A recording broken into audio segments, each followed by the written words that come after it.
Hello, everyone. Welcome to another edition of YouTube Take here with your moderator and panelist, Big Rat J310 Crawford. You got Nightmareballa1, I guess we'll say that. And yours truly, Nightmare, Philip, Bailiff, whatever. Nice. First off, before we start the show, I would like to personally apologize. I know I apologized in the description box for the last video being late. I was out of town, and it was my fault. But And hold on, for the record, it is Thursday night, so anything we say, the shit may change from when this is uploaded. Just know, all his opinions reflect Thursday night. Yes, that's what we're trying to say, because another problem with the last show, even though it went really well and we actually got a good amount of views, I think we talked a lot about the replacement refs, and the very next day they got their agreement back with the real refs. So that's why I don't think we're going to be filming the show earlier than we shouldn't film it too early in the week, so that way when pressing news happens, we don't look like idiots for talking about something that gets resolved the next day. But that won't be the issue in any of our topics today. But first off, we're going to start off with a comment that Skip Bayless made, the real Skip Bayless, not his Twitter handle, the actual human being, that pissed off Markheem, and I actually took offense to it as well. He said that the best wide receiver quarterback combo in the game was Brandon Marshall and Jay Cutler. So now And we're not just talking about the NFC North, we're talking about around the league, people. He said, of anyone, Brandon Marshall, Jay Cutler. So crazy. We'll go around and we'll give our thoughts on how ridiculous that is and who the real best one is. Markheem, you go first. It's ridiculous because they only played together, 2 years in Denver? 1 year in Denver? Yeah. Was it 2 years, right? 2 years, I think. Yeah. 2 years in Denver, and then Jay Cutler has been sporadic at best. And it's in Chicago. You know what I mean? In Chicago, he's been sporadic at best. And Brandon Marshall, I wouldn't even say is a top 5 receiver in the game. I wouldn't even say Jay Cutler is a top 5 quarterback in the game. So this whole discussion is just absolutely ridiculous. Ridiculous. I'm not necessarily sure who it is. I'll probably give a few names in a bit. But it's definitely not. Here, Phil, before I give a list, do you have any thoughts? First of all, I'm definitely with you. I think Jay Cutler, to Brandon Marshall, maybe not even top 5. I don't know where Skip got that, but it doesn't surprise me that he said it. He says outlandish things, which is why I'm even remotely. Anyways, but yeah, he's definitely no. I don't even want to waste any time on it. No, they're not number one. I think well, obviously Jay Cutler's a Vanderbilt kid, so I think Skip has preference over him. But the way Jay Cutler played in week 2, I would say it's downright impossible to put him in the best anything that revolves a quarterback. I have a list. Well, one thing I was going to say was to that. It's not about saying the best quarterback and the best receiver, though. They're saying the best quarterback to receiver. Yes. Who has the best? And it's still no. Well, it's still no. No, don't get me wrong. It's still no, but I'm saying don't judge what the quarterback is because it's supposed to be quarterback to receiver is what I wanted to make sure established. Okay. I have 4 that I like. I will say that one quarterback-receiver combo that's not in this list is Tom Brady-Wes Welker, just because of all. I mean, Wes Welker obviously in the last game got a lot of involvement. I think he got involved in 88% or something like that. But and that's how it usually has been. But this year, that's why I don't want to be fair and make that claim. So I have 4 quarterback receiver combos right here, and I'll read them off. I'll read them off one by one, and then we'll go individually and see which combo's the best. I will also say, one that's not on here is Kevin Kolb and Larry Fitzgerald, because as great a receiver as Larry Fitzgerald is, I'm sorry, the Kevin Kolb aspect of that ratio just completely turns it off. So maybe if Kurt Warner was still playing, I'd be like, oh yeah, Kurt Warner. Yes, that does make a lot of sense. But I got 4. I'm kind of leaning on 2 specifically, which I think make it, but I'll read it right now. All right. don't comment. Let me get through all 4. Matt Schaub and Andre Johnson, Matt Stafford and Calvin Johnson, Eli Manning and Victor Cruz, Matt Ryan and Roddy White. Either of you two, which of these 4 do you think is the best? Okay.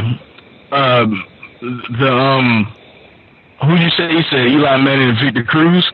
Yeah. I should show them more. You can make the case that Hakeem Nicks also, because I don't know if it's necessarily Manning and Cruz, but I like that tandem. But Hakeem Nicks might be a better receiver than Victor Cruz. Just no one cares because Victor Cruz does a little dance. But anyway, Matt Schaub and Calvin Johnson is the best wide receiver I've seen since Randy Moss. But I mean Matt Schaub. Well, Matt Stafford. Yeah. But see, the thing is that you don't know what Stafford you're gonna get from game to game. Yeah. And the Lions have been struggling. Yeah, so I don't know. But if you would ask me last year, I would have definitely said those two because Calvin Johnson was like 40% of his yardage or something, like some crazy stat like that. Yeah. I don't know, out of the names you said, it pains me to say this because I just spent the past few shows we had just killing the guy, but it might be Matt Ryan and Roddy White, and it hurts my stomach to say that shit, but it might be because, they've been consistently together for years now, and this year Roddy White has been the animal, and Matt Ryan, if the season ended today, is probably the MVP of the league, so, yeah. Phil? Out of that, you know who he's gonna say is though, but out of that group, who Phil? Out of that group, which I hate, by the way, I don't. But out of that group, I have to say Stafford, Calvin Johnson, best combo that there is. I think you got the best receiver in the game today, arguably, and then you have Stafford when he's on it. Some people may say that. I just throw it in there just for. Who are these crazy people? Anyways, what kind of facts do you know? That I know. People say Andre Johnson's up there. People say Johnson gets hurt too much. Go ahead. Who else do they say? I want to know these crazy people. People have it down to Megatron, Andre Johnson, and Fitz. Those are the 3. Okay, yeah, Fitz, right. Fitz, I would argue, but and I'm not just saying that because Andre Johnson went to Miami. I'm saying that because it's just true. Like no, he gets hurt too much. Well, right, I agree. But yeah, that would be mine. I don't understand. Maybe it could be completely biased. I don't know. I don't understand why Eli Manning and Victor Cruz is in the top 5. That just seems kind of high to me. I don't know. Well, it's simple. It's simple. They're both top 5 in their respective positions. What? You're insane. Look at the numbers. He's not a top 5 receiver. No. Phil. I don't care what his stats are. He's on a top 5 receiver. Phil. No. Stop. How many touchdowns that dude had last year? I don't care. He's on a top 5 receiver. He came out of freaking nowhere. He's not a top 5 receiver. That's your argument? No, that's not my argument, but that's one of the points. He came out of nowhere? Who cares? Miles Austin came out of nowhere. He was a top 5 receiver a few years ago. I can name 20 almost above Victor Cruz. 20? 20's a little high. I can name 10 at least right now. We got our better receivers than Victor Cruz. We got our first official Philip Davis moment in the history of the show. I can't believe you just 20? Not 20. 10. I'll go with 10. 10. Okay, give me 10. 10 better receivers than Victor Cruz. At this moment right now. Wes Welker. Marcus Colston. No. Roddy White. No, rewind. No. Yeah. Let me finish my 10. Just go. That's 3. AJ Green's already better than Victor Cruz. No. 4. 5 would be, maybe not, people wouldn't say it this year, but I still think Reggie Wayne's a better receiver than Victor Cruz.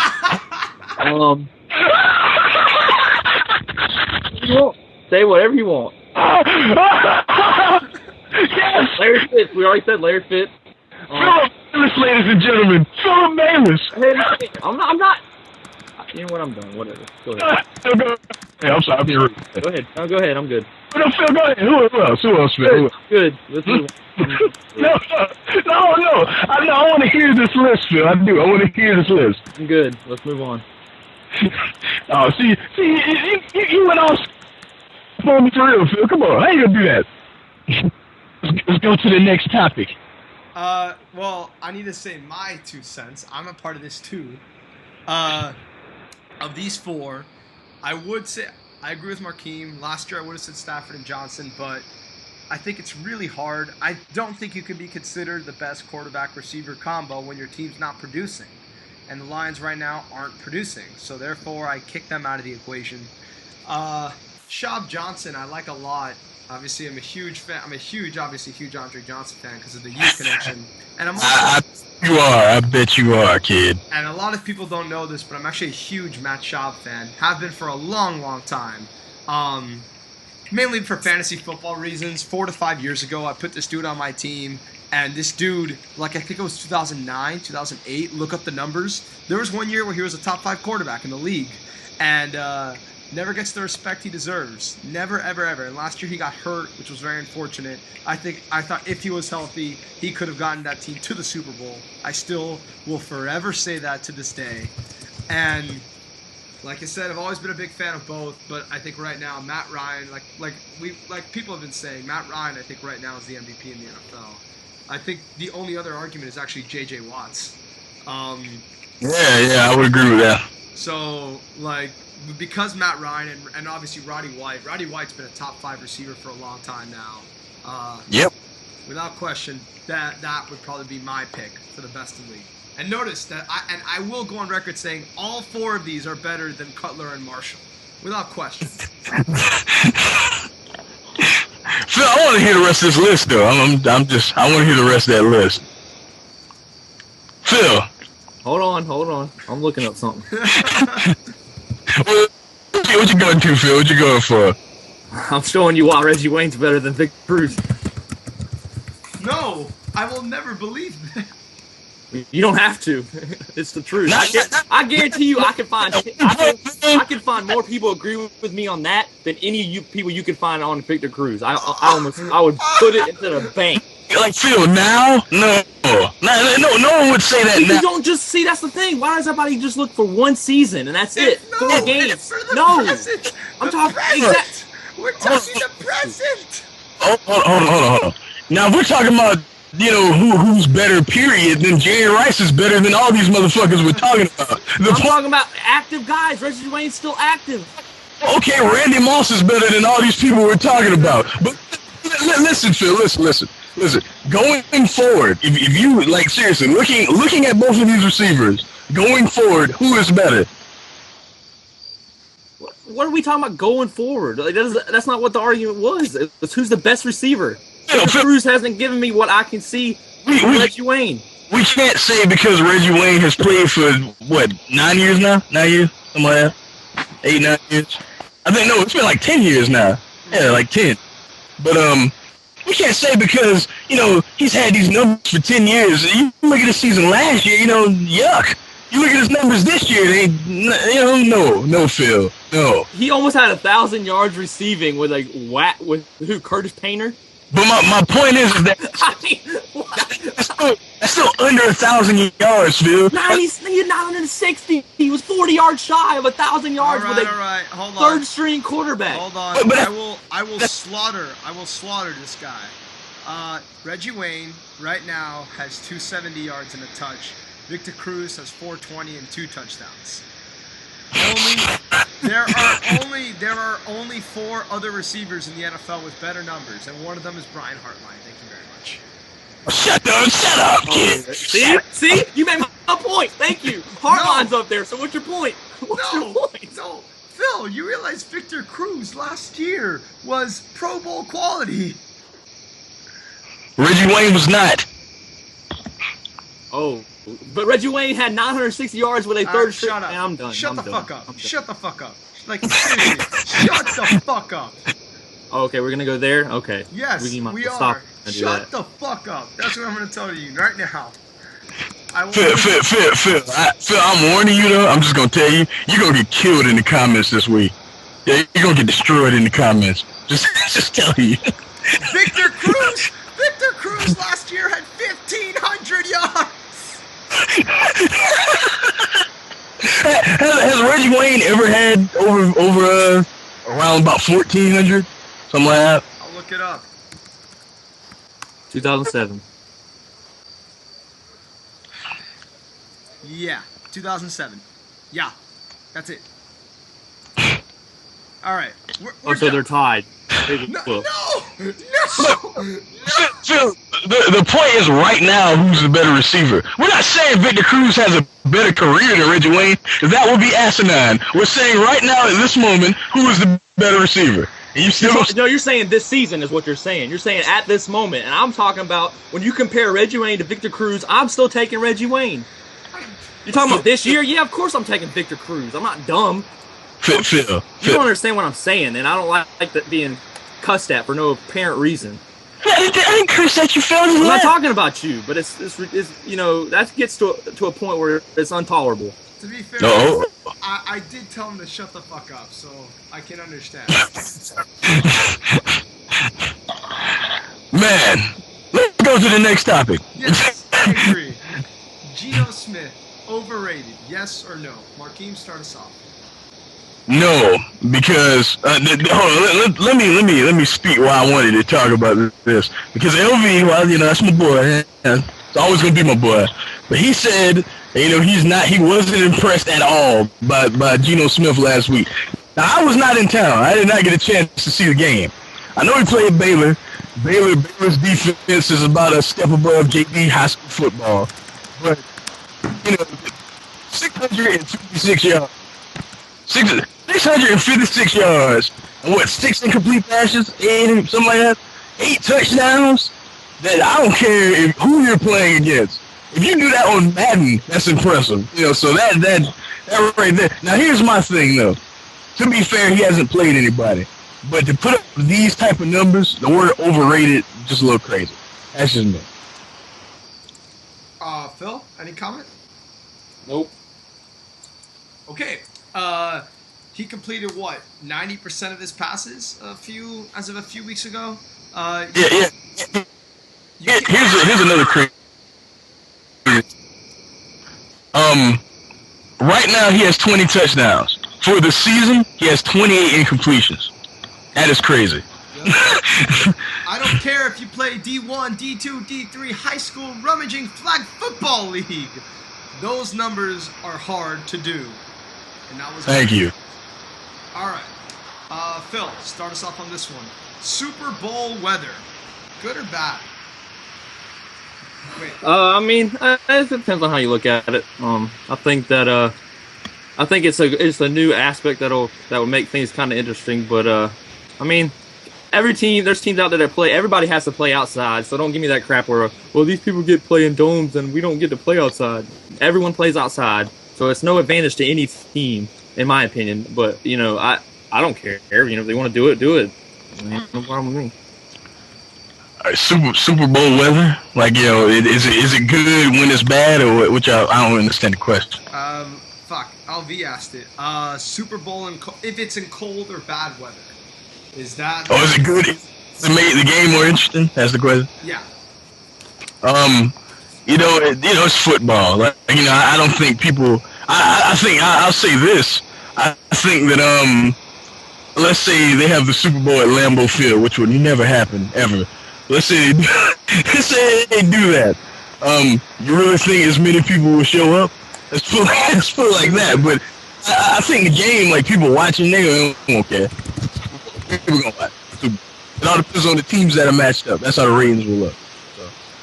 All right. Next up is our much long-awaited debate. Myself and Phil are in unison on this one, and we will try to slay the evil, wrong Markheem A. Smith. Oh my God. All right, we'll let you present your position first because it's 2-on-1 here. But tell us why the NCAA playoff system is currently better than the NFL playoff system. Okay. Time out. I'm not, the word better, I think, is, you know, not the word I would use. I would say different. And the thing is, they need to be as different as possible, because college football has always been set up. College football is more based around tradition than NFL. It just is. It's always been like that. You know, if you look at, like, think about it. Let's say they go to 8-team, 16-team playoff. Where does that leave the bowl games? You know, the Cotton Bowl has been around since the 40s. You know what I mean? The Sugar Bowl has been around since the 50s. You know, where does that leave these games? And on top of that, where does that leave the regular season? One of the biggest draws about college football is the regular season. Like when Alabama and LSU played each other last year, it was one of the highest rated games of all time because it was number 1 versus number 2. Now, big NFL matchups happen all the time. They happen all the time. But if a team loses, what does it really matter? Giants went 9-7, won the Super Bowl. So you can finish 2 games above 500 and still, it's not like football is not like basketball or the NBA. I'll just use the NBA because March Madness is a totally different animal. But I'll just use the NBA. Like in the NBA, there are series that ensure that, if Cinderella wins, Cinderella did not catch a good team on a bad day. You know what I mean? If Cinderella wins, it's because they outplayed great team, or maybe somebody on the great team got injured, like the Bulls last year. But college football is set up to where at the end of the year, you're guaranteed to see two teams that have been fighting all year. It might not be the 2 teams you always want to see, but it's 2 teams that have been fighting all year during the regular season in the position of the national title game. And when it comes down to it, that is what I want to see. Not some 9-7 team trademark that backs into the playoffs, gets tied at the end, and wins the Super Bowl. I don't want to see that shit anymore. I prefer the college system. I like NFL playoff football. Is it exciting? Yes. But to me, it cheapens the regular season. If you can go 9-7 and win the Super Bowl, that is crazy. That's all I have to say. Bill? Oh, sorry, I didn't hear you. I didn't know if you said my name. Well, you know my thoughts on this, but anyways, as far as college, my biggest thing is I just feel like you're asking, one, they're college kids, and 2, you're taking so much, you're asking so much out of them that if they lose one game, they're done. They could essentially be done. Like in today's market and how many teams go undefeated, I mean, your odds are very slim if you get a loss, unless you're in the SEC and the bias of that. Hold on, I'm gonna use one of my cutoffs real quick. All right, go ahead. You know, over the years, from qualifying BCS conferences, from teams that play good teams every week. I'm not talking about Boise. I go to Boise right after you're done talking. I'm not talking about Boise. I'm talking about teams from automatic qualifying. Since the BCS has been implemented, there's only been one season where more than 2 teams have gone undefeated, and that was 2003. Auburn went undefeated. Was it 03? 04? I think it was 03. Auburn went undefeated, and they had a case. I'll agree with that. That's the one year I was just totally pissed. Like, that didn't make sense. But go ahead, Phil. Go ahead. Well, I mean, I'm just saying, like, I just feel like one loss, I mean, you're out. Like, I mean, I know you're saying that that they're essentially not out with one loss, but then 2, like, I mean, just 2 losses, like now you go to 2 losses and you're almost take care of business. Take care of business, and you won't have to worry about that. I just feel like with 2, and then it's like, I know that there's games that are easy games in the NFL, but when you look at the NFL, there's not, nowadays even more that, and Big Rat has said this as well. There's just every game, anybody can win any game. That's not the case for like the first whole 3 weeks in college football. It's all Cape Cup. I can't even say the word. Cupcake teams out there that you're just destroying, and then you get to the regular. And I know that that's technically their preseason. I guess you could look at it like that. Because they need to have preseason games as well or whatever. But I'm just saying, and then you got the bowl system. I've never been a fan of the bowl game.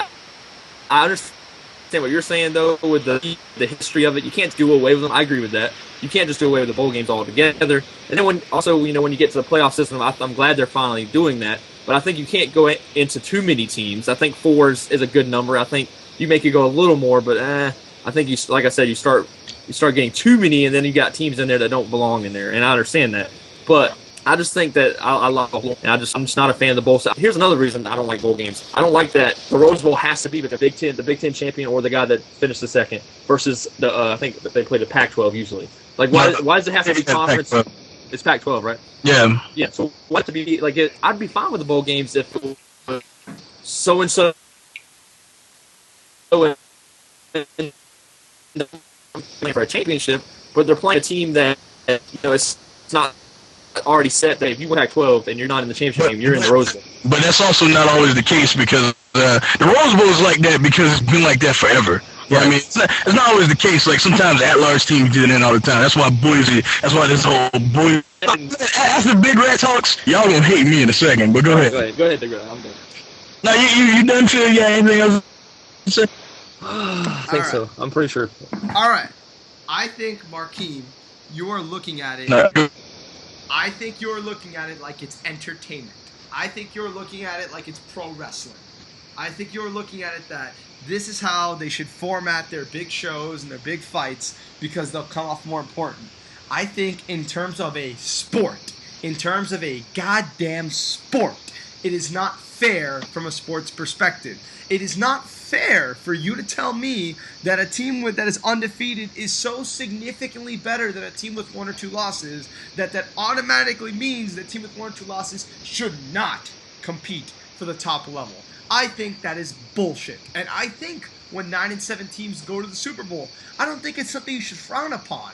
I think it just shows how competitive the league is. And I think it proves that even if you have a few shortcomings here and there, if you can get it together and run through the entire top. Seven shortcomings? 7 shortcomings, kid? If you can get it together, I think a bigger statement to see who should the champion be is the guys that have to run through everybody. The Giants had to run through the Falcons, the Packers, the Niners, the Patriots. They had to beat all the top teams in the NFL in order to be considered the champions. You don't just have to beat one team because everyone says you two are the best when you might not even have played someone who's a spot below you. I think that's bullshit. And I think from a sports perspective, from sports, it's unfair. You're not giving everyone their fair chance because a team, the difference between a 1-loss, 2-loss, and undefeated team, the difference is so minimal. The difference is barely anything. You don't watch college football. I'm convinced you don't watch college football. You know I don't. You know I watch I've told you from the start, Miami Hurricanes and nothing else. I'm having this conversation with Phil, not you then. Like, what are you talking about? Not making a difference? See, telling me. You don't sit here and tell me that Oklahoma State, yeah, we're going to bring this up. We're going to open this can of worms again. Oklahoma State struggled against Stanford in a team that was in the Pac-12. And the Pac-12 was weak last year. It's coming from someone who's big on them this year. But it was weak last year. They should not have beat Stanford. You telling me that they're not that much worse than Alabama and LSU? Get out of here, kid. Stop it. No. All right. Now let's get back to my original point. Sports. From a sports perspective, it is simply not fair. I'm sorry. Now, go ahead. No, I see your point. Now, don't get me wrong. I see your point. I'm not saying necessarily wrong. But my point is this. I don't want this big playoff system because college football is different. And it should be different. I feel like it should be different from the NFL. It should be. It should be a different experience what you're watching. It should be. That's why March Madness exists and not the NBA playoffs exist. It's 2 totally different animals. It should be 2 different things you're watching. I don't want 8 teams in a playoff system where niggas are resting their kids because they know that they're going to get in the playoffs. I don't want to see that. I don't want to see that. And that scares me because I feel like that's what it's going to turn into. And I've been a fan of college football. I'm 24 now. For 24 years, I've been a Virginia Tech Hokie fan. I don't want to see that shit. I don't. And my Hokies are undefeated, and they know they're going to get in the playoffs, and I see the starting quarterback on the sideline. I'm done. I'm done with college football if that happens. I'm finished. Because even y'all would agree with me. The college football regular season, and this is going back to entertainment, yes, kid. The college football regular season, from just intrigue, a spectacle standpoint, it's better than the NFL regular season. Y'all can agree with that, right? Yeah. Wow, like I don't want to see. I get that it has to change because the fact is y'all have a point. It is controversy at the end of every season. Y'all have a point. But I don't want it to change to the point where I don't recognize college football anymore. I don't want that to happen. That's the one thing that scares me. The 4-team playoff, like when they announced it, I didn't have the biggest problem with it. Whatever, fine.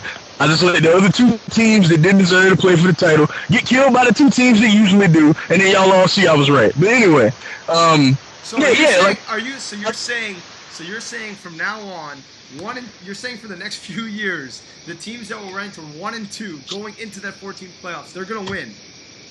90% of the time, yes. Okay, we'll see. We'll see. Nah. We'll see. 90% of the time, and I will warn you ahead of time if something else will happen. I'll warn you. I'll be like, okay, this team might lose. But most of the time, you'll see 1 versus 2. I promise you. Okay.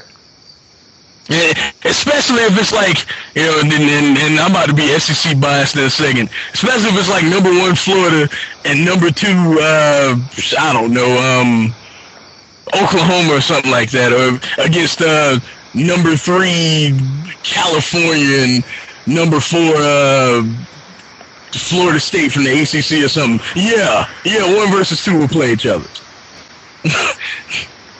Man, my thing is, if they do this, all 4 teams should be from a different conference. I feel like it should be a conference champ from each, you know. Now you bring up the point that I meant last year. Hold on. Since that was the big issue, I didn't have an issue with it. But since that was the big issue, they better do that so motherfuckers can shut up. That's my point. Now, if you're a BCS qualifier, it's not be called that anymore. But like, I know it's like it should be 4 conferences. They get automatic bids, and conference champs should each get there. So motherfuckers like y'all that don't know anything about college football can hush. Can just hush. Well, here's another thing. I want to say this before you go off, because I know you're about to go off on Boise State. So before you do that, I need to say this. The other thing about, there are certain people that go undefeated. All right, so regardless of their schedule, regardless of whatever, if they go undefeated, and then they still can't make a championship game, like that's why. The whole point of college football is to go undefeated, because if you get 1 loss, that's a risk, and if you get 2 losses, you might as well count your bowl game and get your Chick-fil-A bowl out the way or whatever, because it's not happening. So, I think Boise State has tried to play teams, and like how many people have stepped up to the plate to actually want to play them since they went undefeated that year? Not true, Phil, but go ahead. What? How many teams, Markheem? No, listen. My point is that you said he tried to play teams. Actually, not true. They tried to play Florida, and Florida said, heck no. But let me explain. Because the thing is that the SEC does not have that type of relationship with smaller conferences. It just doesn't happen like that. That's a bad example, because the SEC has always been like that. It has nothing to do with the team. You know, it has mainly to do with the conference. But go ahead. I'm going to let you finish, and then I'm just going to destroy your whole argument. Go ahead. Like I said, I'm just saying, if the whole point is to go undefeated and to not lose a game, and they want people that are undefeated, why is it now? I mean, I understand, if you have Boise State's undefeated and you have Alabama and LSU, they're both undefeated. Obviously, those 2 teams have played better quality teams. But then if you have Boise State undefeated and everyone else has got 1 loss, they should be up there. I mean, I think someone else was undefeated that year too, but I'm just saying, I'm just throwing out there that if they're the only undefeated team and they're ranked and you have them ranked, I don't think they should be the high. I mean, I'm a big fan about saying, if you're undefeated, you're undefeated. Phil likes the underdog too. Let's throw that out. I do. And I'm not saying Boise State had even a chance that year, or any team that's like a Boise State that goes undefeated. But I think if they're undefeated and there's other teams that are undefeated, they should have a shot. TCU was the only team I would say, they got a raw deal. The year they went undefeated, because they played 3 top 25 teams that year. Boise does the same shit every year. Period. This is what they do. So here's my thing. Don't rank them. Hold on. That's my thing about that. Don't rank them. Time out, Phil. Time out. When Ohio, and a lot of motherfuckers don't even know this, I think it was, I forget the year, but Ohio went undefeated. They went undefeated, and Hawaii did it too. Hawaii went undefeated, and were top 10 in the nation. And nobody was crying for Hawaii to play in the national title game. I feel like Boise, because it's real shit, they are the Tim Tebow of college football. Because the interest is more about the gimmicks instead of the actual team. because teams have done what Boise has done so much, but all of a sudden Boise was like the poster child for, oh yeah, they should play for a national title because they have a blue field, and then they run a lot of trains. They did the Statue of Liberty play where they played Oklahoma. Wouldn't you want to see that team? And that was the gimmick behind Boise. It seems it was like way before this shit happened with Boise. There were teams that did this all the time. Once came up. There was 1 year. There was 1 year where I would say, okay, then, if they played for a national title, yeah, it would be a close game. That was the year they destroyed Alabama. They were great that year. Kellen Moore, he was. To me, that was his best season. They had a great defense. They sent like 30 people to the NFL. I'll give you that season. But aside from that, the gimmick is more appealing than the actual team. Simple as that. TCU team that I say got a raw deal. All the great seasons they had, they got a raw deal because they played great teams. They played in a pretty good conference against pretty good teams. Boise State played in a conference where everyone was below 500 except them. I don't get it. I don't get it. They started the season terrible. The conference finished terrible. But yeah, they should play for a national title. Come on, Phil. Come on. And my point is, then why are they ranked in the top 10? That's my point. Don't rank them in the top 10 then. Hold on, damn it. It's the talent. They are a talented team. They do have talent. It's just they ain't play anybody. But listen, my point is this. You say, well, you rank them and all this stuff, and they go undefeated and blah, blah, blah. Oklahoma State last year, they lose a game. They lose a game on the road to Iowa State. And motherfuckers are complaining, shouting to the heavens. They should play for a national title and all this stuff. I actually get the premise behind that. Because Oklahoma State beat a lot of good teams. If you beat a team, you start the season. You beat one team and you start the season that's ranked in the top 10. You beat this one team. And then the team finishes 5-7. You know what I mean? No, just no. You beat this one team that was ranked before the season started, and they finished 5-7. You play for a national title? Really, Phil? Like the thing is, even though I don't like preseason rankings, you're ranked because of your talent. Don't get me wrong, I'm not saying Boise didn't have talented teams. I'm just saying that those talented teams could not play with the elite of the elite.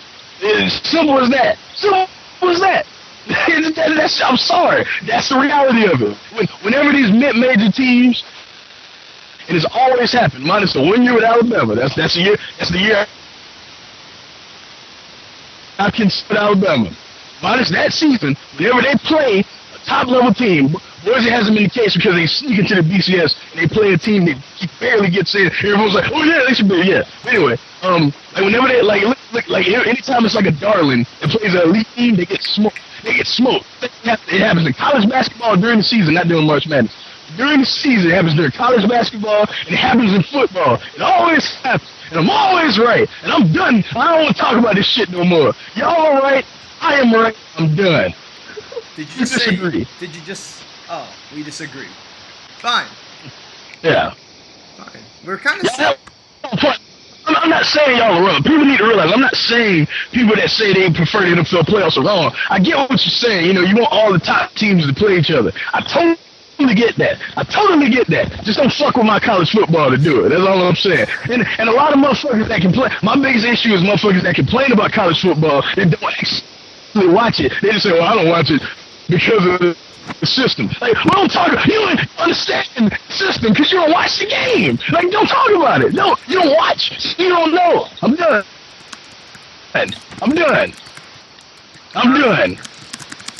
Finished. Okay. If you don't watch, that's like. Hold on, that's like complaining about the government and you don't vote. Shut up. I'm done. Finished. I got everybody to say about this topic out. I'm finished. Okay. Well, if you feel disappointed that you didn't get your weekly Markheem Michael Vick rant, and he has said before the show that Vick gets a pass this week, there you go. The mother of all rants. Yeah, because you see, I don't like to watch college football because the system sucks. in reality, I love one team. No. And that's No, I get it. I get it, though. I get it. It's not ideal. That's why they go into. I don't mind the playoffs. This I don't mind. all right. Yeah, that shit more like the NFL. I don't want it to happen. Okay. I can definitely understand. I think the issue is, I think a lot of fans are like myself, where they are big fans and have been for a long time of their team, but it's not like the NFL where it's really easy to follow the rest of the league because there's so many games and so many teams. I guess some people feel turned off that it's too much to follow, and they don't watch the rest. They just watch their team, and then if their team does really well, they complain about the system because they know their team doesn't get a fair chance once they lose. I think that's the issue. So I agree with that. I agree too. Yeah. But that's a lack of awareness. So watch the rest of these teams. You'll see why your team don't get a fucking. Okay. God. All right. Let's move on to the last segment. Yeah, let's move on. This show is epic already. I can just yes. say Not with Jets and Revis and Holmes and all that. All right. Yes. The New York Jets lost. They lost Revis for the season. They lost Holmes for the season. And so, yeah, talk about it. Who's gonna go first? Here, Phil. Let Phil go first. Timo! Yeah, you know what? I actually agree with you, Phil. Let's put him in. Put him in. That's all I want to say. Put Tebow in. You got stand suck size, or whatever you want to call him. Thinking it up. Put somebody in there to make it to try to change. I'm not saying if you agree with me or not on Tim Tebow being able to change the atmosphere, doing different, just acting different, making players, Blair and Robert drop balls randomly, stuff like that. You put him in the game and see what happens. Worst case scenario, you still suck. I mean, there is no worser, I guess. Anyways, scenario for the Jets if you don't start Tebow. What I'm saying is you got to put him in. You got Revis out. You got Holmes out. Your top receiver is, oh gosh, I know his name, but it's not throwing it. Anyways, most people don't know his name. Stephen Hill. Starts with a K. Kearley? I don't know. Shit, I don't know. But Stephen Hill's one of them, but that's not the one I was thinking of. But anyways, so you just have to do it. One, he can run the ball. Sanchez can run, but not like run. I mean, Tebow can make plays and try to do something. I'm not saying you got to run the option or anything. I'm just saying try stuff, see how it works. And if you want to try it 2 games and say, if your season's going to be tanked, not tanked, but if your season's not going to be going anywhere anyway, Rex Ryan, you have no choice but to start Tebow. That's another thing too. Rex Ryan's job is on the line. He has to start Tim Tebow. Will he start him against the Texans prime time? I don't know. You think he's definitely fired if they don't make the playoffs? Oh, they don't make the playoffs, guaranteed. He's gone. Without question. Yeah. All right. I just wanted to make sure we're all in the same page. He came in here and said he wasn't going to kiss rings and do all this nonsense, and then he has come in and done. He did good early. I mean, but I think if he doesn't, I don't know. I can't say for sure if he doesn't make the playoffs that he'll get fired, but I think if he doesn't get a winning record, I think he's gone. No, he's got to make the playoffs. He could be 11-5 and miss the playoffs. He's still not, Well, I don't know about that. We've talked about this. It's going to be nearly impossible to go. If you have 10 wins this season, you pretty much go to the playoffs. The nature of the league, it's going to be pretty much impossible. What is it? In the NFC side, 10 wins, you could miss the playoffs with 10 wins. You could. I don't think this season you could. Yeah, I think the league is a little close this year. I don't think it's going to happen. I think you're going to see some 10-win teams that not make the playoffs. I really do. All right, I'm putting that on Phil's record. I don't know how many, but I really think NFC side you're going to see 10 wins. I mean, people think Bengals are a 10-win team. I don't see them going to playoffs. But this season, you think that's going to happen? Yeah, it's at least one. You'll at least see one. I'll put me on the record for that. Put it on the record. Put it on the record. At least one. I also put Markheem on the record with number 1 and number 2 teams will 90% of the time make the national championship game. Yep, I'm on the record. I would hope, but that's not the truth, but it probably is. It's probably going to happen. All right. Markheem, your thoughts? You know what? I can't believe I'm going to say this, but I think I won't say not this week, but I'll say that if they drop to, what is it, 2-2 now, they right at 500? Yeah. If they drop to like 2-4, 2-5, yeah, put them in. Put him in, man. The season's over. You know, if he shows you something, you know where your quarterback is going forward. Like, if you start to win, Tim Tebow sucks. Let's get out of the way. As a quarterback, he sucks.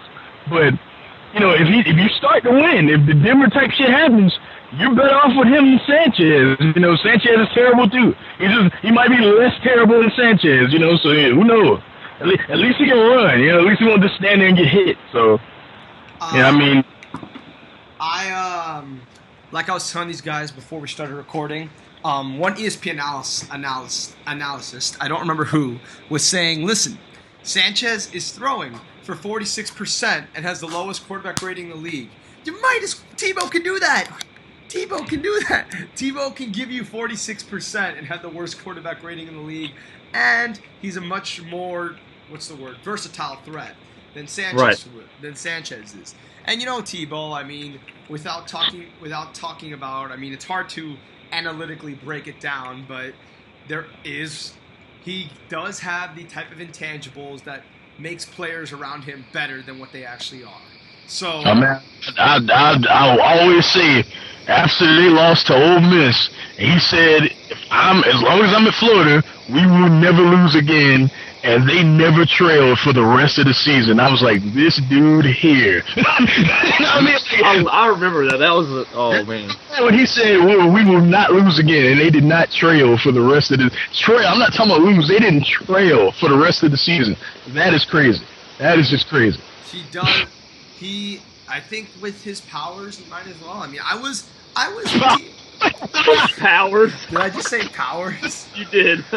With Tebow's magical powers. I mean, I was a Tebow supporter last year.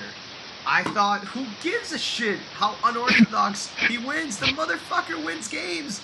I live in a franchise that can't break the playoff, that makes the playoffs once in the past 10 years and got massacred. I live in a franchise that desperately wants to go to the playoffs and win. And Tebow did that. Who cares how? I hate when people were pointing at the numbers and they were saying, like, oh, he's only 46, 47, 48, 49, 50% completion. Who gives a fuck? See, but I think it was extremes on both sides of the argument. I think people like Skip Bayless, that like this man was like Peyton Manning and Tom Brady out there slinging it all over the place, and he's this godlike quarterback, and then you got people that, you know, they kind of dismiss the fact that, you know, was he bad on the field? Yeah, but they dismissed the fact that he was, you know, he changed the psychology of the Broncos. They actually believe they can win games with the man, you know, with the man in the center. They didn't believe that with Kyle Orton. I get a man that, you know, and I think the motherfuckers discredited him for that. And also were overboard with the praise of this. I think it was just too much on both sides, to be honest. I will agree. It is an extreme on both sides. I was trying to because I was just trying to tell people, because people, when he beat the Steelers, people were just like, oh, Ryan Clark. Because Ryan fucking Clark wasn't playing, that's why they won? No, they won because that's... I would say there's two reasons. Because, you know, Tim Tebow was right at 50% for that game. But, and then this ain't even me hating on it, this is being real. Like, they did not respect him being able to throw the ball, and when it mattered, he hit everybody. Yeah. They played against him like they were supposed to play against him. It just bit him in the butt. Yeah, he like, yo, when it comes down to it, the motherfucker is a football player. The dude can fucking play. I'm just saying, if you wanted him to take, you know, 40 snaps a game at quarterback and do everything a quarterback should do, no, he's not good at that. But you got people like Skip Bayless. He runs the spread option. He'll be able. No. In the NFL, when has that ever worked? When has anyone ever did that in the NFL? And like, didn't they try for a little bit in Tennessee with Vince Young? We saw how that turned out towards the end of his career. There, we saw how that turned out. So you know, no. Like when they figure it out, it's not gonna work anymore. You know. That's it. And you bring up. I mean, this isn't not to go off on this, but. You brought up something that has made me, as a Tebow supporter, want to bring up for a long time. People forget Vince Young sucks just as bad as Tebow. If you look at his stats, they are like pretty close. The only thing Vince Young has got a little bit better percentage-wise as far as accuracy. That's the only thing. He throws, and he has a lot more turnovers than Tebow. And these are both people that Skip Bayless thinks should starting quarterbacks. Right. In Well, right. He also thinks. Man, Tim Tebow is better in the fourth quarter than Aaron Rodgers. I can't even say it without finishing. And then I remember when Tebow was going on his run with the Broncos, he was like, right now I would take him over Tom Brady. Steven, that gave him this look. It was like just look up that clip. It's like the greatest look ever. Like it's almost like he wants to just get up and walk away. I know what you're talking about. It's awesome. Like he didn't even say it. Like they didn't even say anything to it. Like when it was like Steven, you got anything to add? He just shook his head and he went to commercial.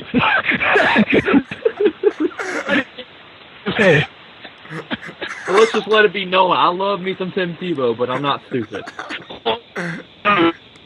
And this is what I was talking about, the extremes on both sides. We didn't even talk about Santonio and Revis being hurt, though. Right, yeah, we did. But here's the thing, though. When I say it's extremes on both sides, I think when it comes down to it, logic goes out the window when people talk about Tim Tebow.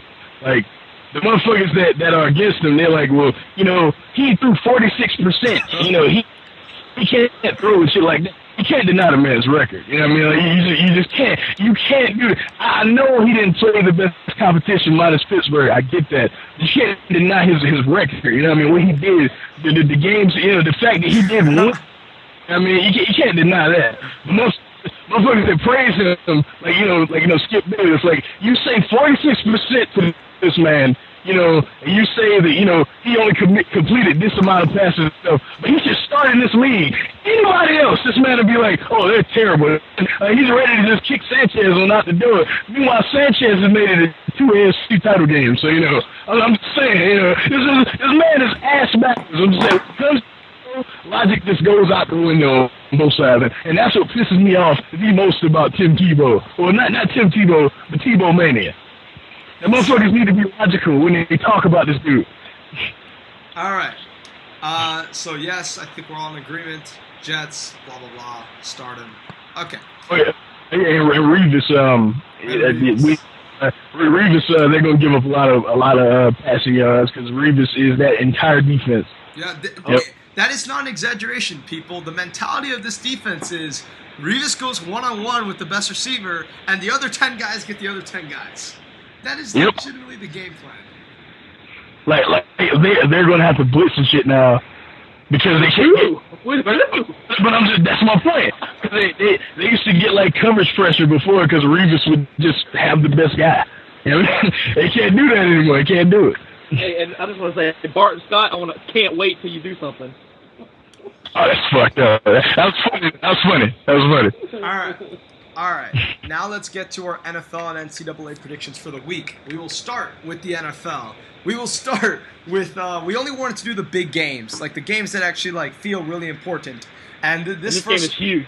This game is obviously not a big game, but I threw it in as a joke, and then I actually kind of wanted to talk about it. Hold on. I wouldn't say it's not a big game because the Dolphins, they have shown some scrappiness about them, especially with the Jets, losing Revis and Holmes. If they, if now they begin to believe, who knows? You know what I mean? Who knows? The Dolphins and the Bengals. Let me say this. I went on my little Dolphins rant last week. I was telling everybody, we are not a terrible team.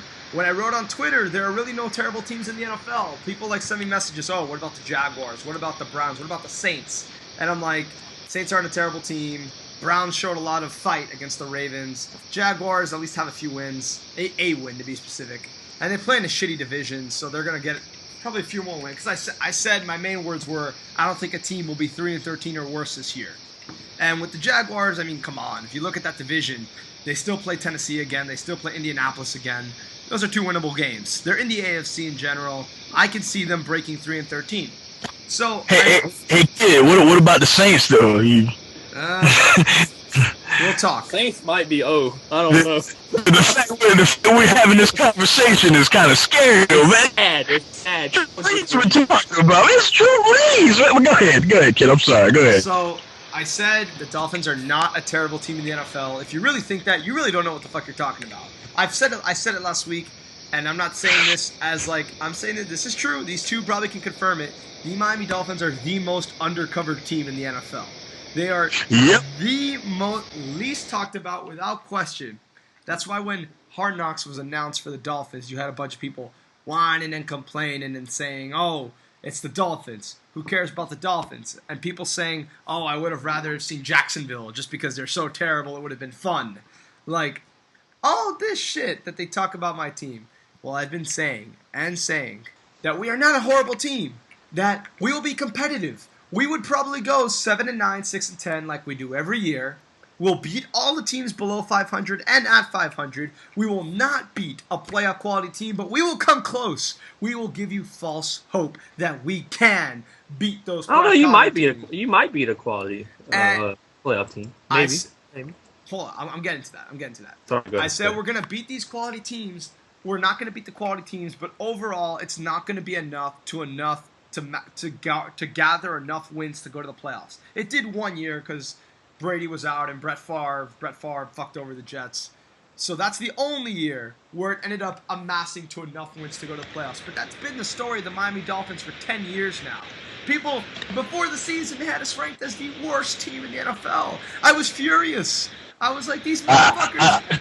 I'm guilty. I'll admit. I did, kid. I was furious. I was like, that's bullshit. To their, I mean, I don't think they're the worst, or they were the worst. I didn't think that before the season either.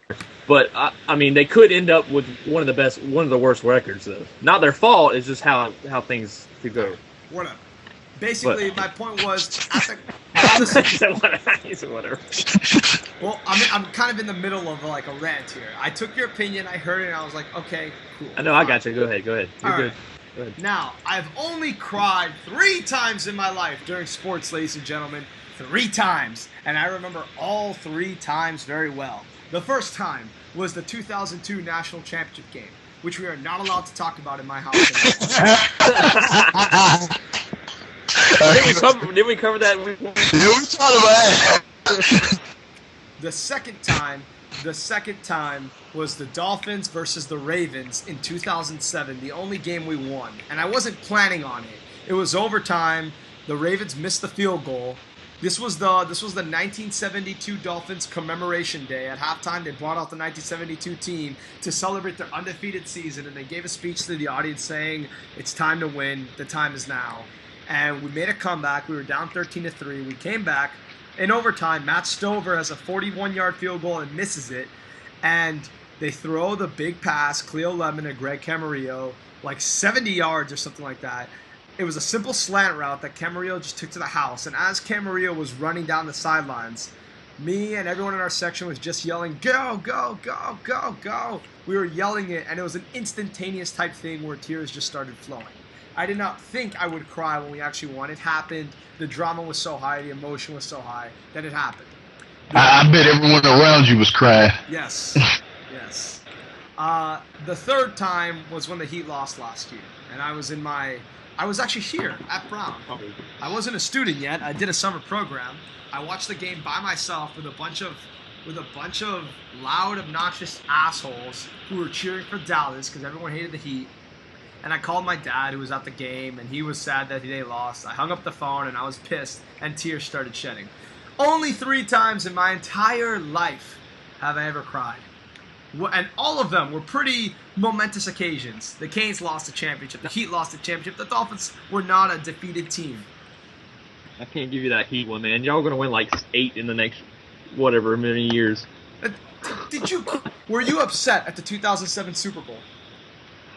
Yes, but do I think football changes. I mean, you guys are set for a while. Right. But hey, Phil, did you want to cry? Did I cry in 07? Heck yeah. Hell yeah, I cried. Like a little baby. Like I'm not saying that. I'm just saying I think that was, we could have went 19-0. The Heat, they weren't going anywhere after, they were going, you know what I'm saying. I can honestly say, let's talk about crying real quick. I never cried during after a sport event.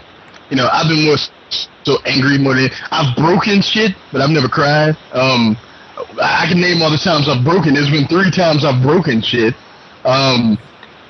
First time was when Mike Vick got robbed out the Heisman. Flat out robbed. Anybody that says Chris Winkie deserved the Heisman over Peter Ward or Mike Vick is stupid. They don't deserve to talk about football. That's one. 2, was when the Lakers beat the Kings. Oh yes. Game 7. Oh yes. Oh, Robert Horry. That's all I'm gonna say. Okay. And another one. The last one is the fucking Red Sox. We were up 3-1. My Cleveland Indians. We're up 3-1 on them, and somehow we blew the series. Somehow, some way. But I think I ruined my PS2 that day. Yeah, so I've never cried. I cry like movies and shit. I never cried about sports. I've never been sad, but I've been pissed. I think 07 was the only time that I couldn't think of that I cried. Right. I really don't. I can't think of any others. So my point is, I cried. I was at those three things. I actually shed 2 tears on Sunday at 4 p.m. when I'm on my fucking train ride back to Providence watching the game, and I just think to myself, holy shit. The Miami Dolphins are having their Hurricanes coming out party. When Hurricanes had that game against Georgia Tech, I really thought, wow, this team has actually decided to turn it around. All our misfortunes, all our bad luck, psychologically, our team has grown. And we did it. And we can become a decent competitive team again. We don't have to be a laughingstock. For the Dolphins, I had that exact same feeling. And then it was 4th and 15. Kevin Kolb scores the touchdown. And then as soon as the game went to overtime, I was just like, oh, fuck. It's happening again. Typical Dolphins. And when we lost, I shed a tear. Because I really, really thought that we were done. I thought that had we won that game, that we would have finally have changed all our We've beaten great teams before. There's no doubt about that. We have. I know I say we never do. But it's rare. It's rare. Like, it happens. Like, in the past 10 years, occasionally we'll beat a really high-ranked team. But for the most part, we usually don't. That's usually the Dolphins' biggest criticism. They can't beat the teams that are really tough. I really thought with the Cardinals, who have looked so impressive and beat back-to-back the 2 teams that almost everyone picked to go to the Super Bowl this year, in the Patriots and the Eagles, I really thought that, bam, we were back. We can actually be something again. And when we lost, I was just like, typical Dolphins. And I was furious. And I shed a tear. Because I was just so mad that my hell with this franchise keeps going. It's just what I feel like an abused... I'm in an abused relationship with this team. I swear to you, every game is a heart attack game. And the games against the big teams, we make you think we can win, but we never quite get the job done. Yo, I feel your pain, man. Like, you with the Dolphins is like me with the Indians, man. We're both just getting beat. It's tough. And the 2 overtime losses back to back, that was just God saying, man, fuck you guys. Like, seriously. That was bullshit. So I was very upset, but I really do think you won't see me be optimistic much with the Dolphins.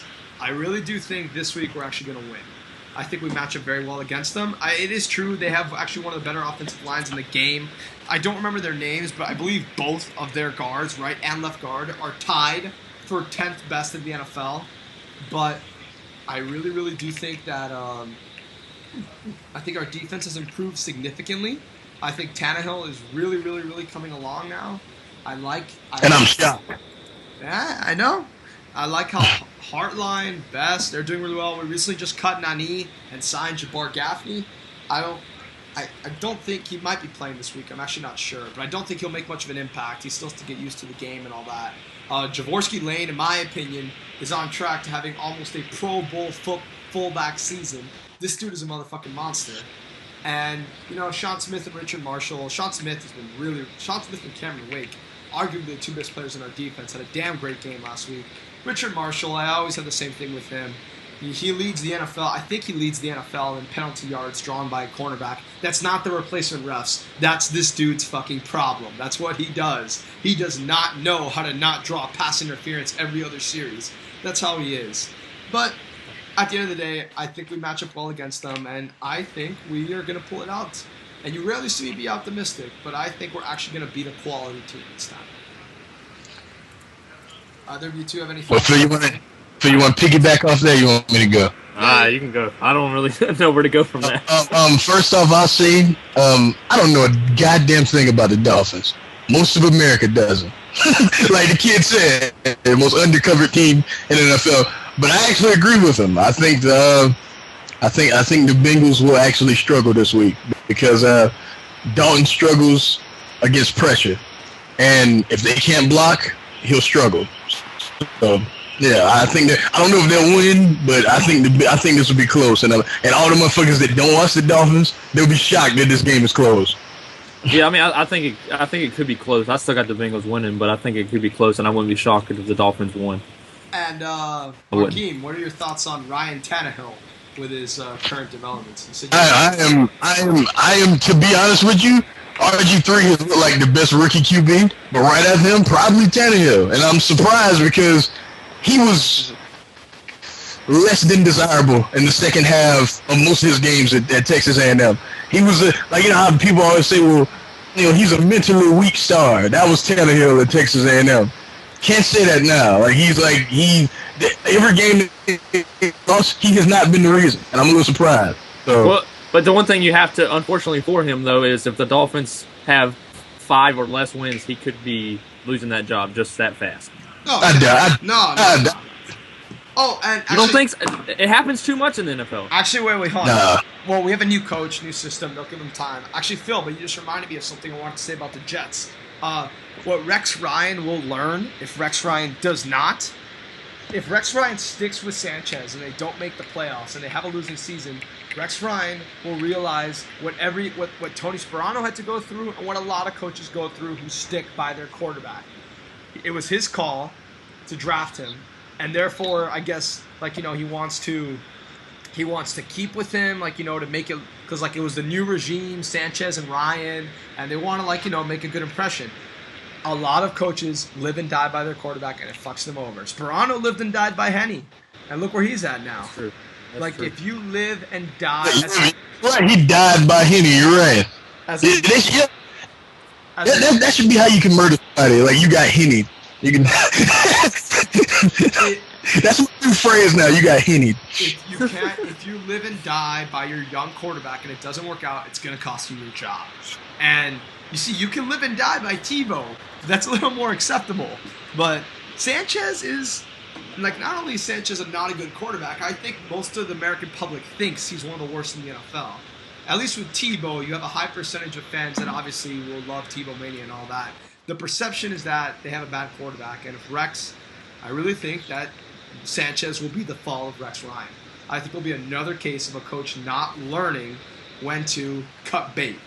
But even if I hate to cut you off, kid, but even if Tebow comes in and struggles and he don't win a game, at least people will be watching the Jets. So you can't really say that about Sanchez. So can you imagine if Tebow was playing on Monday night against the Texans? He'd probably do a really good rating. Oh my God, that rating would be crazy. Tebow again, one of the best in the NFL. Raw would have no chance at all. I think you might see. I think Rex might have to start him in the second half. Well, I will be. To be fair, well, but look at the defense. Look at the defense. That's the thing. I could see Rex starting off 30% completion and 2 interceptions in the first half. Jesus. All right. Anyways, I think we should move on. Markheem, Eagles, Steelers. You start off with this one. Steelers. I'm done. No. Wow. Now, if y'all remember, y'all really think Mike Vick will be able to do what he did last week again? I think he's gonna do it back-to-back weeks. If you do, you're crazy. Markheem is on the record. Think it's gonna happen. He's on the record of saying the Eagles will not make the playoffs and they suck. That's right.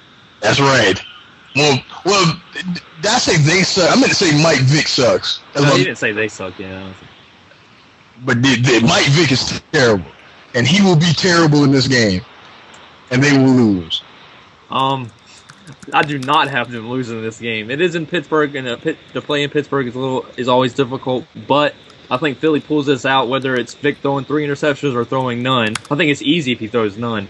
I think it's an easy win for them. But if it's a 3-pick game, they'll struggle and have to win it late. But I got the Eagles easily in this one for the most part. Maybe like a 2-touchdown win or something like that. Depends on how many times LaShawn McCoy got the ball a lot against the Giants. Y'all think Andy Reid gonna do that back-to-back weeks? Really? I don't know. We'll see. Yeah, you're right. We'll see it not happen. You're right. I will also predict the Eagles, just because I just think they're a better team, and I think Pittsburgh. And I said this at the start of the season that I've been saying this for weeks now, that the game is getting more competitive, and a lot of the top teams are going to start to falter. That's why, to me, it's not that big a deal if the Packers, Patriots, and Steelers have losing records, because I do love you as it was last week. Because I feel that since the game is so much more competitive this year, I mean, some guys have to go down. That's the only way the cycle can work. And I think these teams haven't adjusted to the newly well-formed offenses throughout the NFL. And that's why I think the Eagles are I really do believe I'm sticking with my Eagles-Texans Super Bowl prediction. I've been saying that since April. I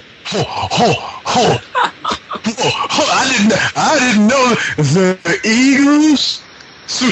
Well, Michael Vick. Can I explain? Can I explain? Let me explain. Yeah, Let me explain. Please. My prediction in the summer was Eagles-Texans, and I wasn't going to change it until I see a lot, like if I see an up-and-coming team in the NFC, or I see my main team struggling a lot, to change. But it's been quite the opposite, actually. Teams that I predicted to go to the postseason and go far in the postseason, like Lions and Packers and what's their names? What's their goddamn names? The Cowboys. Like those three, it's been quite the opposite. A lot of the teams that I thought would do really well are actually struggling, and is making me reconsider. But the Eagles and the Falcons are really the only two teams in the entire NFC. Oh, and the Niners. Those three teams, I forgot that. I thought them three would win the division and would go decently far in the playoffs. And right now, I mean, the top three teams in the NFC are those three teams. I'm sorry. I know you don't like Michael Vick, but that's just a fact.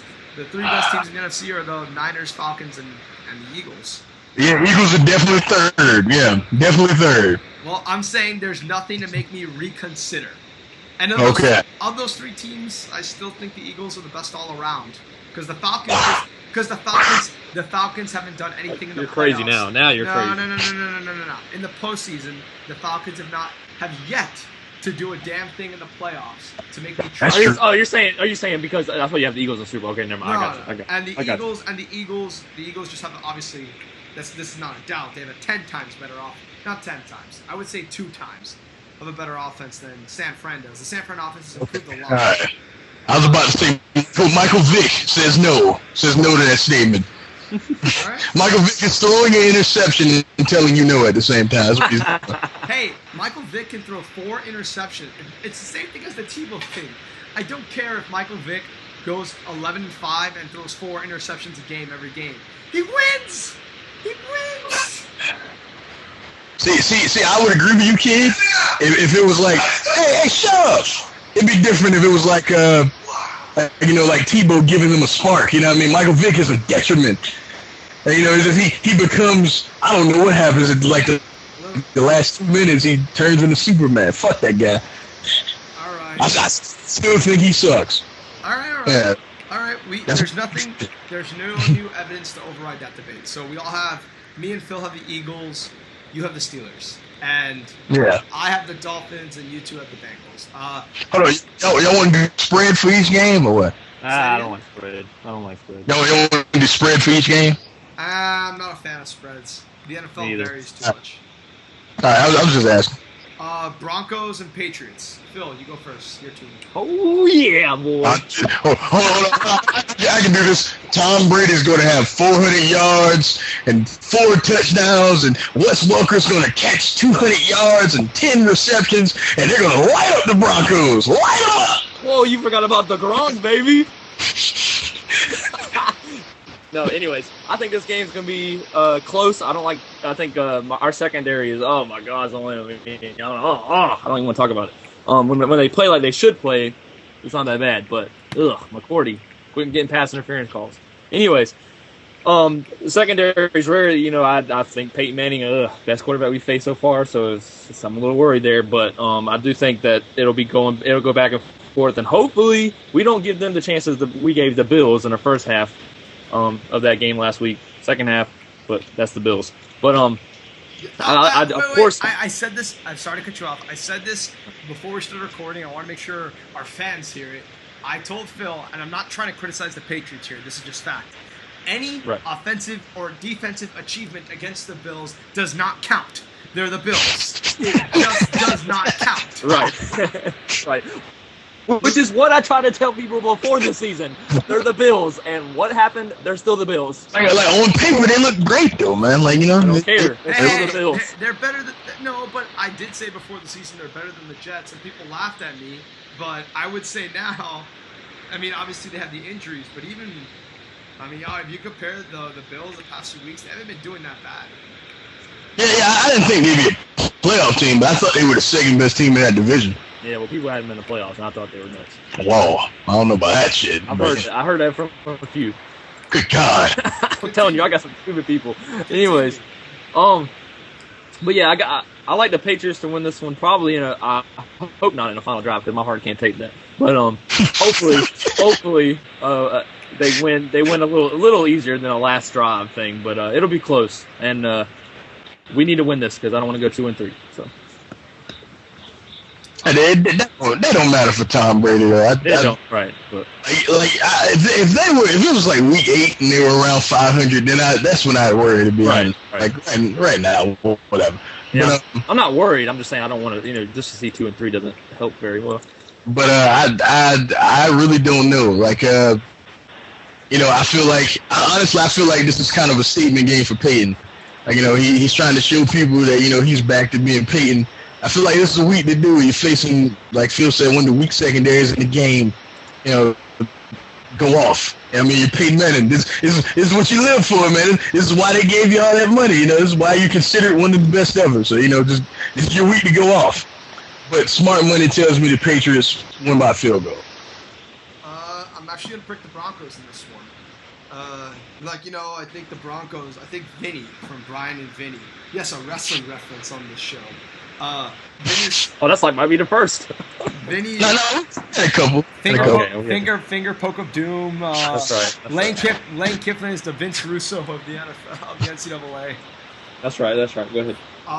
So I think, like Vinny was saying in his podcast, you had the Broncos look amazing against an okay team and a team that's not looking too good, but still has a long history of being a really successful franchise in the Steelers.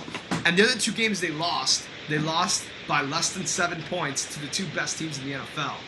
He said this is the most dangerous 500 team in a long time.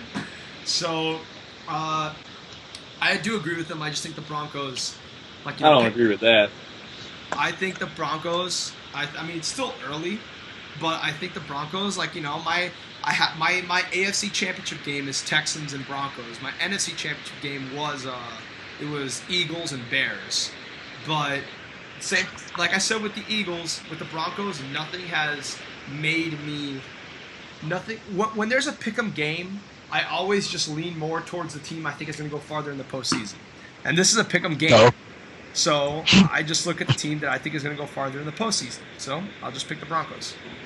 But what about the Bears? You wavered on the Bears? No. Well, look, they have as disappointing as I think Dallas has been. I think people kind of jumped the gun after they beat the Giants. I was telling people it's a division game. They can always win a division game.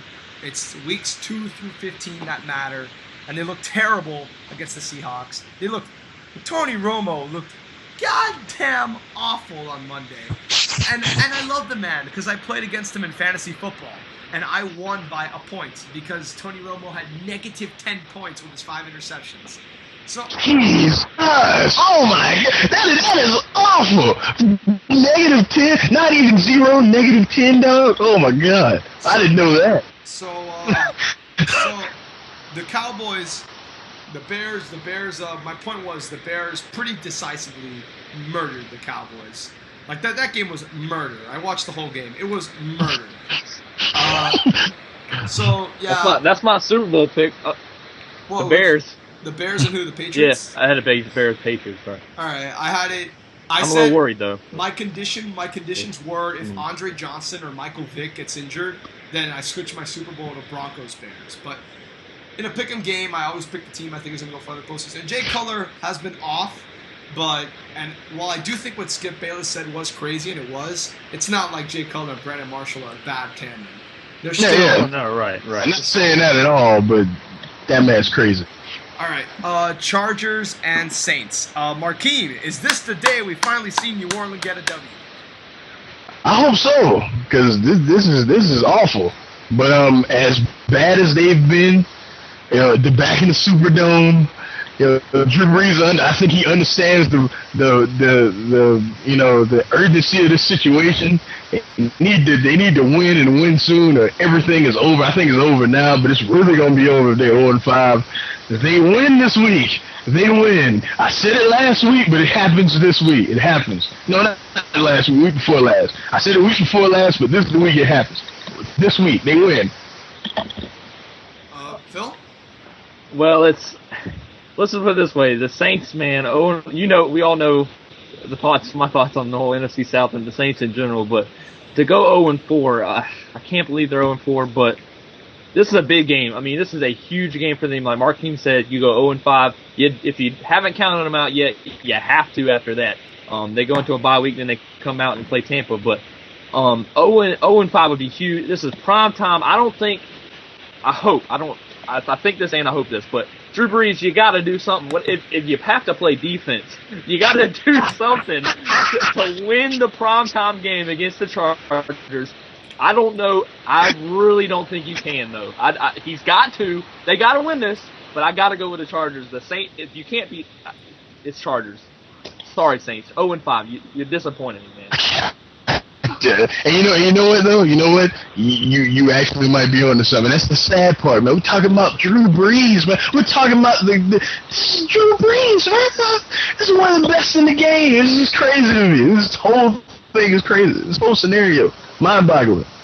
All right, let's move on to college football. I'm only going to give my thoughts to one of these 8 games because, as I've said over and over again, I really don't watch the sport. I watch it from here and there, but I watch my Hurricanes. I'm a big fan of my Hurricanes. But you two, Markheem, start us off with LSU and Florida.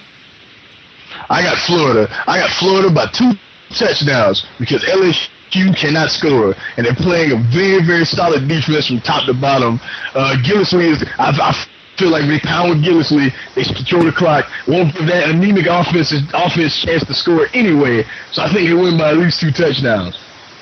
I got Florida in this one easily. I mean, after the little bit I've seen of LSU, I'm not impressed. Markheem said it wouldn't take long for me to think that, and it didn't take long. I got Florida.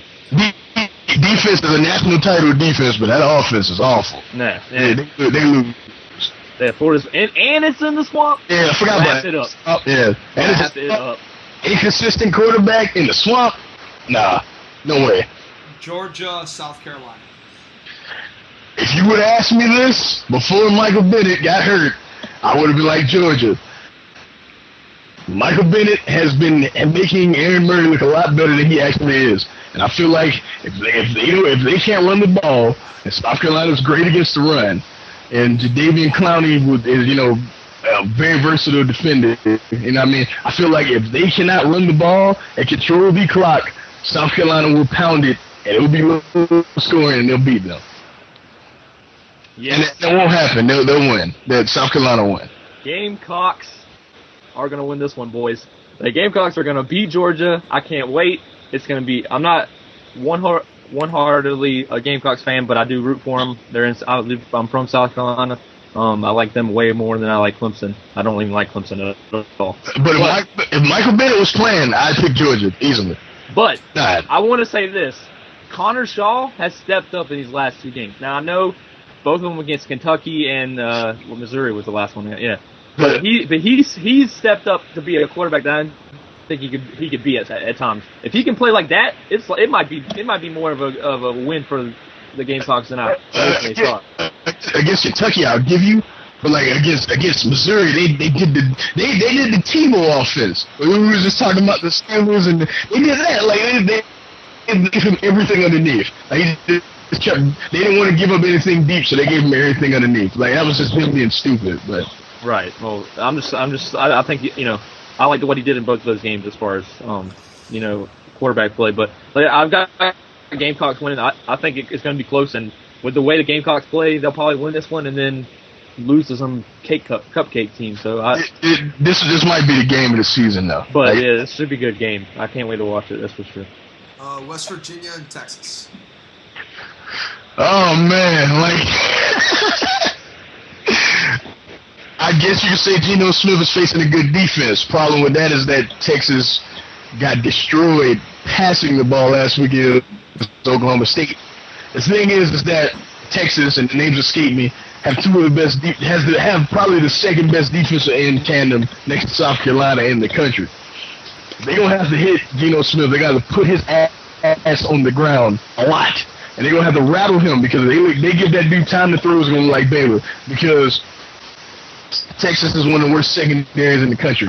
I mean, the Texas lives and dies by their front seven. If they can get pressure on Geno, it is a wrap. But I think, I hate West Virginia, but I think Geno Smith puts his stamp on it. This is officially the week where he says, "It's my Heisman Trophy. Come take it." This is the week. I don't really have much to say about this. I think I agree with him. I think Geno Smith is trying to make even more of a statement than he did last week, to stamp that Heisman and let everybody else come and try to catch him. But I think I like West Virginia because I know more about them than I do Texas. I'll go with West Virginia. As far as official pick goes. Ohio State and Nebraska. Ooh. I thought last week that the Big Ten is awful. Yeah, for one thing, yeah. The sad thing is these are probably the two best teams in the Big Ten right now, and both of them have real problems. This is in the horseshoe, so just for that reason alone, it's hard to win there. I don't care who you are, but another Heisman candidate is playing well. He's playing well, even though Ohio State is essentially playing for nothing because of the sanctions and all that. And he's still playing well. Ohio State, but Nebraska, they really showed me something last week. Cause they were feeling. I know Monty Ball got hurt during the game, but that's because it was beating. They were legally whooping his ass pretty much. Like without throwing punches, they were just throwing him around the field. Like he got hit a lot.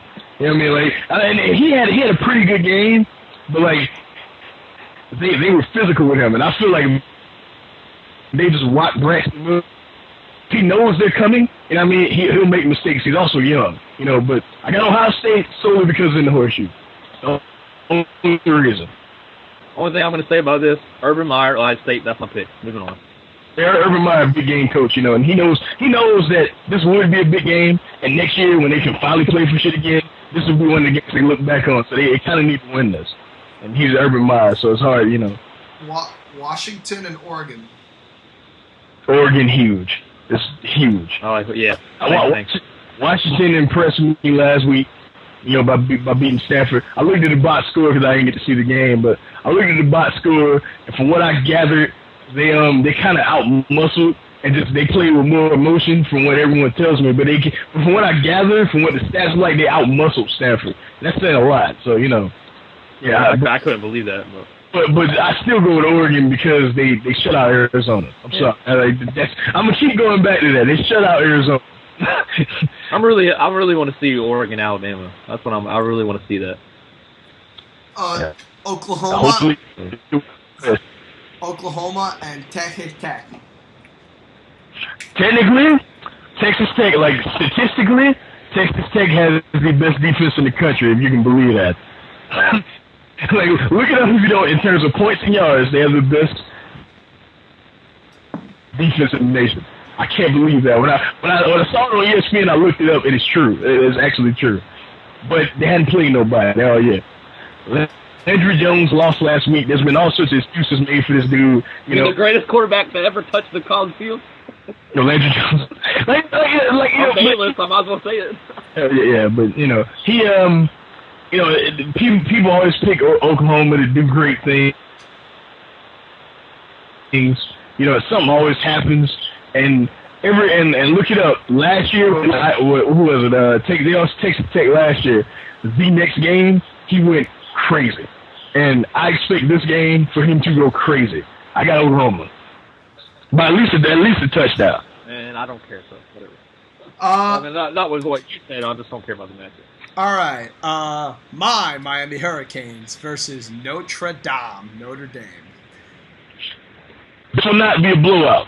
I'm gonna tell y'all now. A lot of people are saying, that Miami don't stand no chance. They're just too physical. The front seven of Notre Dame is the best in the country. It is, but even better than Alabama's, I'd say. But I don't know. It's something about this Miami team. After that Georgia Tech game, man, I think they believe that no matter what the situation looks like, they can win. They believe they can win every time they step on the field.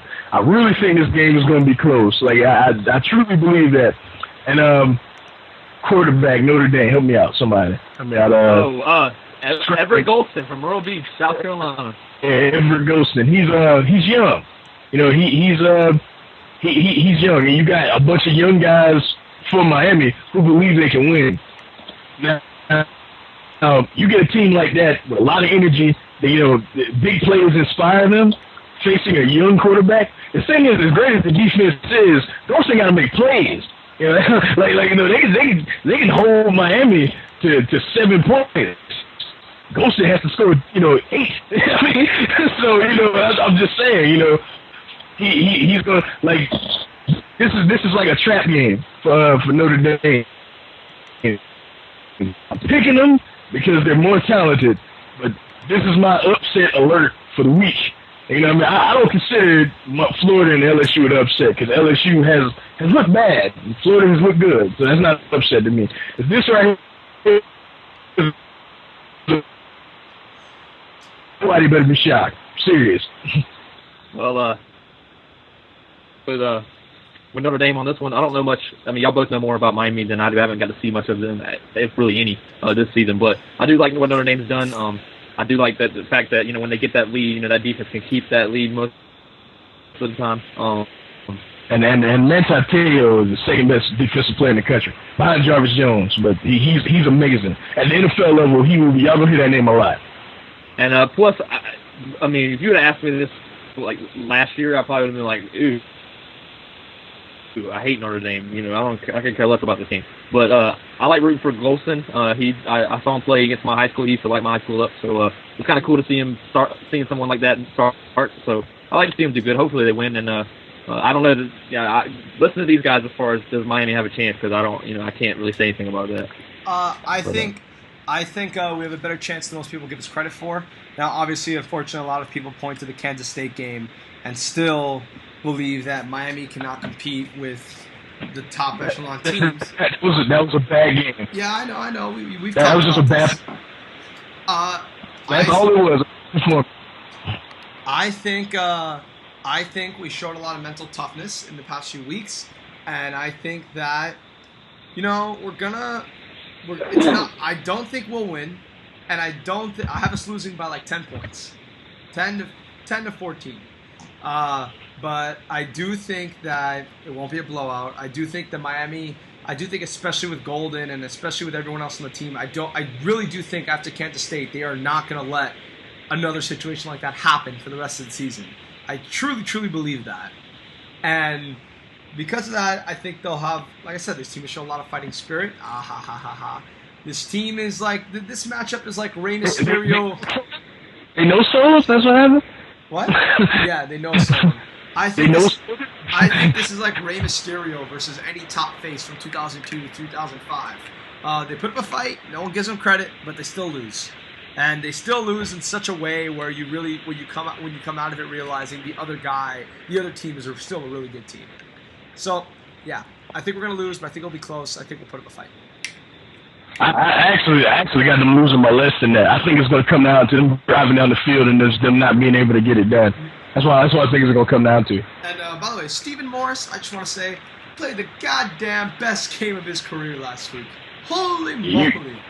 You can make a case. At this point, he is a top 5 quarterback in the Nation. You can really. After his performances, week 1, 3, and 5. Just look at the numbers. They're absolutely insane. So, props to this team and good luck to us. All right. I think that just about does it for today. This one's probably long. I haven't looked at the time yet, but we've been going at this for a while. Yeah, feels like it. I think this one is also like an hour and a half, hour 45. I'm not sure, but I just want to say thank you all for listening. We really enjoy doing this show. We want to continue doing this show, and we're glad that you guys enjoy what we have to do. With that, I am Big Rat 310 with my other 2 guests. Yours truly, Nightmareballa1. And pretty well. Thank you all very much. We're glad you enjoyed it, and we'll see you next week. Bye.